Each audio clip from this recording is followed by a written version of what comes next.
आदरणीय अध्यक्ष जी, AI, 3D printing, robotics, virtual reality की चर्चा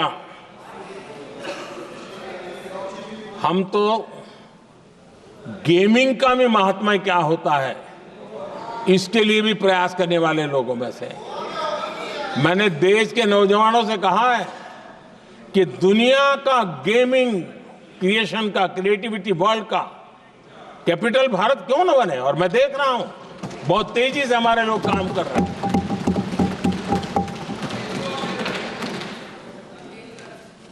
कुछ लोगों को अब जब एआई की बात होती है, कुछ लोगों को अब ये शब्द फैशन में है तो बोला जाता है, लेकिन मेरे लिए सिंगल एआई नहीं है, डबल एआई।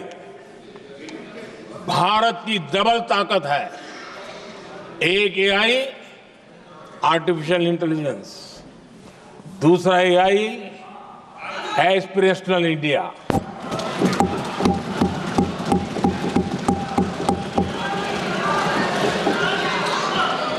हमने स्कूलों में 10,000 टिंकरिंग लैब्स शुरू किए और आज उन टिंकरिंग लैब से निकले बच्चे रोबोटिक्स बना करके लोगों को चकित कर रहे हैं।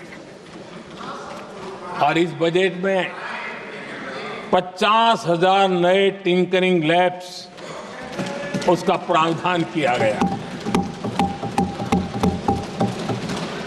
भारत वो देश है जिसके इंडिया एआई मिशन को लेकर के पूरी दुनिया बहुत आशावादी है और विश्व के एआई प्लेटफॉर्म में भारत की मौजूदगी एक महत्वपूर्ण स्थान प्राप्त कर चुकी है। आदरणीय अध्यक्ष जी, इस साल बजट में हमने डीप टेक के डोमेन को में इन्वेस्टमेंट की बात की है और डीप टेक मैं समझता हूं हमारे लिए तेज गति से आगे बढ़ने के लिए और 21वीं सदी पूरी तरह टेक्नोलॉजी ड्रिवन सेंचुरी है। ऐसे में हमारे लिए आवश्यक है कि भारत डीप टेक के क्षेत्र में बहुत तेजी से आगे बढ़े। आदरणीय अध्यक्ष जी, हम लगातार युवा भविष्य को ध्यान में रखते हुए काम कर रहे हैं, लेकिन कुछ दल हैं जो लगातार युवाओं के साथ धोखा कर रहे हैं, उन्हें धोखा दे रहे हैं। ये दल चुनाव के दरमियान ये भत्ता देंगे, वो भत्ता देंगे, वादा तो करते हैं लेकिन पूरा नहीं करते हैं। ये दल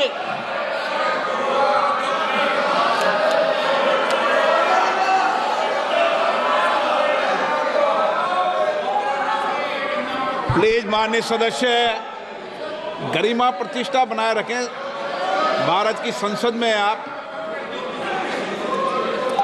प्लीज बैठे बैठे टिप्पणी नहीं करें और नए माननीय सदस्य बैठे बैठे टिप्पणी कर रहे हैं। आदरणीय अध्यक्ष जी, ये दल युवाओं के भविष्य पर आपदा बनकर गिरे हुए हैं।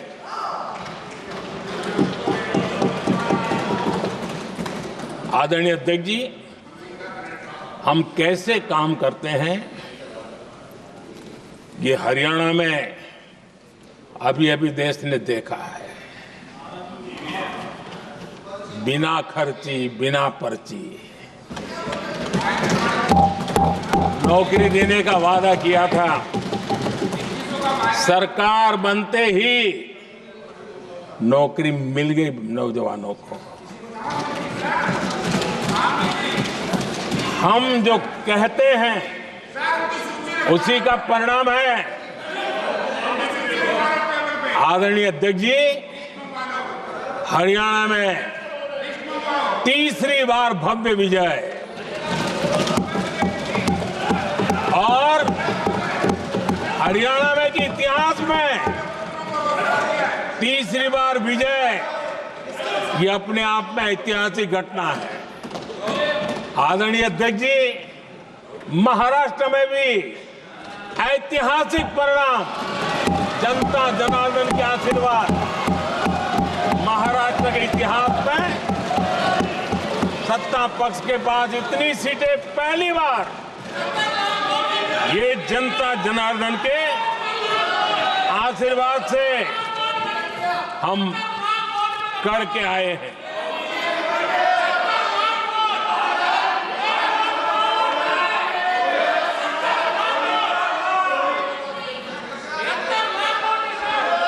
कुछ समझते हैं आदरणीय चीजों को? अध्यक्ष जी, कल जवाब दिया था ना आपको।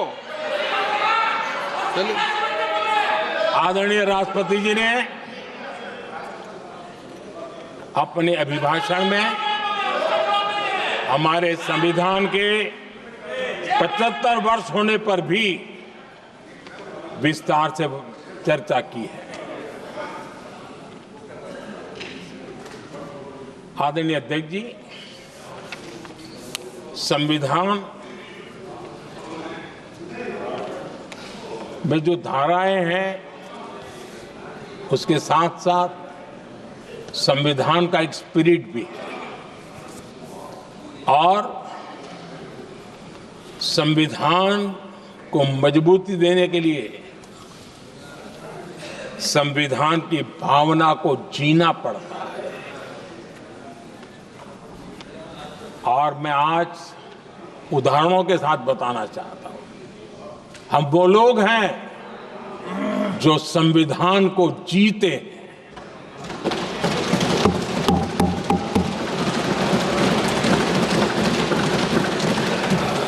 आदरणीय अध्यक्ष महोदय, हमारे यहां ये बात सही है, परंपरा है कि राष्ट्रपति जी जब उद्बोधन करते हैं तो उस सरकार के उस साल के कार्यकाल का ब्यौरा देते हैं। उसी प्रकार से राज्यों में गवर्नर का जो उद्बोधन होता है सदन में, वो उस राज्य के कार्यकलापों का ब्यौरा देते हैं। संविधान और लोकतंत्र का स्पिरिट क्या होता है? जब गुजरात के 50 वर्ष हुए, गोल्डन जुबली ईयर मना रहे थे और सद्भाग्य से मुझे उस समय मुख्यमंत्री के रूप में सेवारत था मैं, तो हमने एक महत्वपूर्ण निर्णय किया।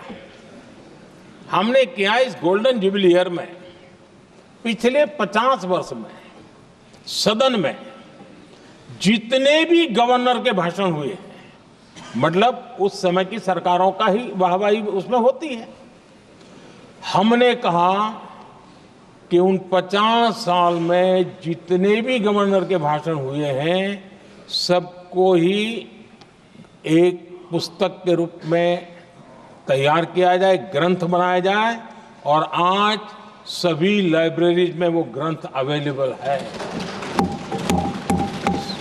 मैं तो बीजेपी वाला था, गुजरात में तो ज्यादातर कांग्रेस की सरकारें रही थी, उन सरकारों के गवर्नर के भाषण थे, लेकिन उसको भी प्रसिद्ध कराने का काम भाजपा से बना एक मुख्यमंत्री कर रहा था। क्यों? हम संविधान को जीना जानते हैं, हम संविधान को समर्पित हैं, हम संविधान के स्पिरिट को समझते हैं।